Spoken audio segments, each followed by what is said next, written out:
सुप्रभात छात्रों, 12वीं कक्षा में आपका स्वागत है। मैं हूँ शीतल राउत और आज हम देखने वाले हैं हमारा 17वां पाठ ब्लॉग लेखन।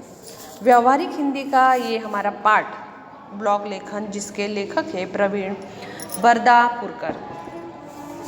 और इस पाठ में हम ब्लॉग लेखन से देखने वाले हैं तात्पर्य, ब्लॉग लेखन शुरू करने की प्रक्रिया, ब्लॉग लेखन के लिए आवश्यक गुण, ब्लॉग लेखन में आवश्यक सावधानियाँ। तो सोशल मीडिया के इस ज़माने में ब्लॉग लेखन लोकप्रिय बनता जा रहा है। लेखन के इस डिजिटल माध्यम से अवगत कराना इस पाठ का उद्देश्य रहा है। आज पत्रकारिता क्षेत्र में ब्लॉग लेखन एक प्रभावी हथियार बन गया है। प्रस्तुत पाठ में ब्लॉग लेखन का स्वरूप, उसके नियम, उसका वैज्ञानिक पक्ष, उसे लिखते समय कौन सी सावधानियां बरतनी आवश्यक है तथा उसके लाभ, इन अनेक मुद्दों पर लेखन करते हुए पाठकों के मन की ब्लॉग लेखन संबंधी दुविधाओं को मिटाने का प्रयास किया गया है। आइए लेखक परिचय। आज हम प्रवीण बरदापुरकर के बारे में पहले तो जानेंगे। ब्लॉग लेखन के सफलतम लेखक प्रवीण बरदापुरकर का जन्म 3 सितंबर 1955 को गुलबर्गा में हुआ। मराठी पत्रकारिता में आपको सम्मान का स्थान प्राप्त है। राजनीतिक, सामाजिक, आर्थिक तथा सांस्कृतिक क्षेत्रों का गहराई से अध्ययन करने वाले तथा उन्हें समझने वाले निर्भीक पत्रकार के रूप में आप सुपरिचित हैं। आपने पत्रकारिता क्षेत्र में ब्लॉग लेखन को बहुत ही लोकप्रिय बनाया है। आपने अपने ब्लॉग द्वारा बदलते सामाजिक विषयों को परिभाषित करते हुए जनमानस की विचारधारा को नई दिशा देने का प्रयास किया है।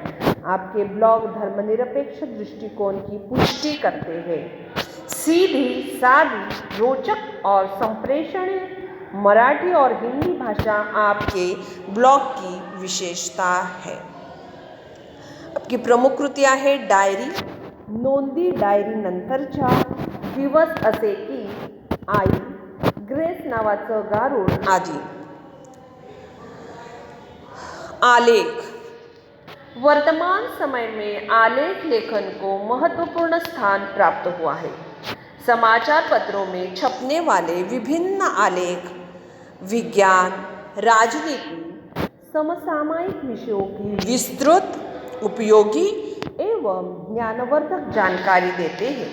फलस्वरूप पाठकों एवं रचनाकारों में आलेख लेखन के प्रति पठन एवं लेखन का भाव जागृत हो गया है।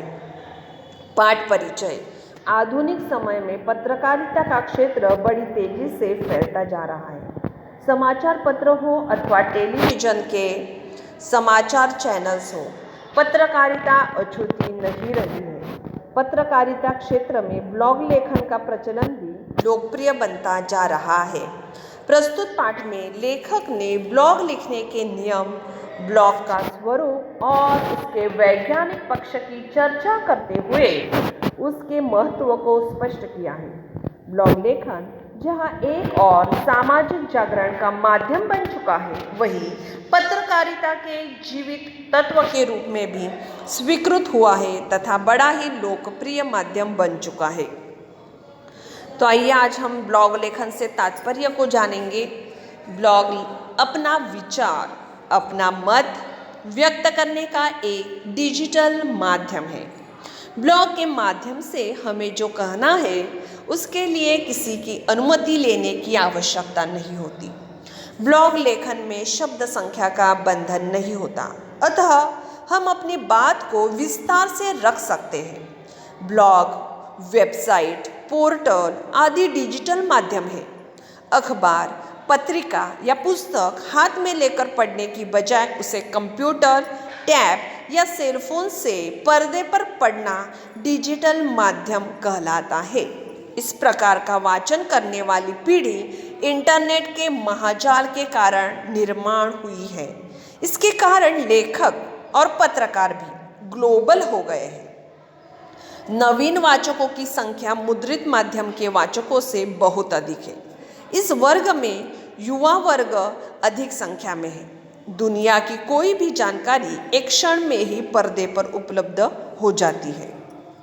तो ब्लॉग की खोज, ये ब्लॉग लेखन से तात्पर्य हुआ। ब्लॉग की खोज कैसे हुई? ब्लॉग की खोज के संदर्भ में निश्चित रूप से कोई डॉक्यूमेंटेशन उपलब्ध नहीं है, पर जो जानकारी उपलब्ध है उसके अनुसार जस्टिन हॉल ने सन 1994 में सबसे पहले इस शब्द का प्रयोग किया। जॉन बर्गर ने इसके लिए वेब ब्लॉग शब्द का प्रयोग किया था। माना जाता है कि सन 1999 में पीटर मेरहोल्स ने ब्लॉग शब्द को प्रस्तावित कर उसे व्यवहार में लाया। भारत में 2002 के बाद ब्लॉग लेखन आरंभ हुआ और देखते देखते यह माध्यम लोकप्रिय हुआ तथा इसे अभिव्यक्त के नए माध्यम के रूप में मान्यता भी प्राप्त हुई। ब्लॉग लेखन शुरू करने की प्रक्रिया, यह एक टेक्निकल अर्थात तकनीकी प्रक्रिया है। इसके लिए डोमेन अर्थात ब्लॉग के शीर्षक को रजिस्टर्ड कराना होता है। उसके बाद वह किसी सर्वर से जोड़ना पड़ता है। उसमें अपनी विषय सामग्री समाविष्ट कर हम इस माध्यम का उपयोग कर सकते हैं। इस संदर्भ में विस्तृत जानकारी गूगल पर उपलब्ध है। कुछ विशेषज्ञ के संदर्भ में सशुल्क सेवाएं देते हैं। ब्लॉग लेखक के लिए आवश्यक गुण, ये सवाल आते हैं परीक्षा में। देखिए, ब्लॉग लेखन के पास लोगों से संवाद स्थापित करने के लिए बहुत से विषय होने चाहिए। विपुल पठन, यानी आपकी पठन होना चाहिए। बहुत सारी किताबें आपने पढ़नी चाहिए। चिंतन, उस पर चिंतन करना है तथा भाषा का समुचित ज्ञान होना आवश्यक है। भाषा सहज प्रवाहमयी हो तो ही पाठक उसे पढ़ेगा। साथ ही लेखक के पास विषय से संबंधित संदर्भ, घटनाएं और यादें हो तो ब्लॉग पठनीय होगा। जिस क्षेत्र या जिस विख्यात व्यक्ति के संदर्भ में आप लिख रहे हैं, उस व्यक्ति से आपका संबंध कैसे बना? किसी विशेष भेंट के दौरान उस व्यक्ति ने आपको कैसे प्रभावित किया? यदि वह व्यक्ति आपके निकटस्थ परिचितों में है तो उसकी सहृदयता, मानवता आदि से संबंधित कौन सा पहलू आपकी स्मृतियों में रहा? ऐसे अनेक विषय हैं जिन्हें आप शब्दांकित कर अपने पाठकों का विश्वास प्राप्त कर सकते हैं। यहाँ इस बात का ध्यान रहे कि विषय में आशय की गहराई हो।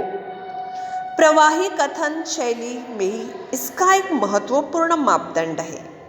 क्लिष्ट शब्दों के उपयोग से बचते हुए सीधी सादी सहज भाषा का प्रयोग किया जाए तो पाठक विषय सामग्री से बहुत जल्दी एकरूप हो जाता है। सटीक विशेषणों के प्रयोग से भाषा को सौष्ठव प्राप्त होता है और पाठक इसकी ओर आकर्षित होता है। भाषा शब्दों या अक्षरों का समूह नहीं होता है। प्रत्येक शब्द का विशिष्ट अर्थ के साथ जन्म होता है तथा उस अर्थ में भावनाएं निहित होती है।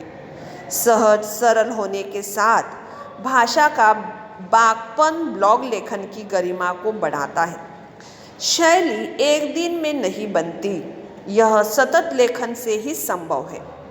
जिस प्रकार गायक प्रतिदिन रियाज कर राग और बंदिश का निर्माण करने में निपुण बनता है, उसी प्रकार निरंतर लेखन से लेखक की शैली विकसित होती है और पाठकों को प्रभावित करती है।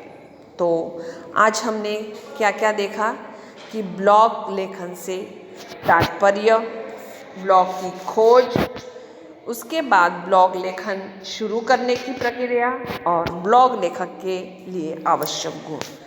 तो आज के लेक्चर में हम इतना ही देखेंगे।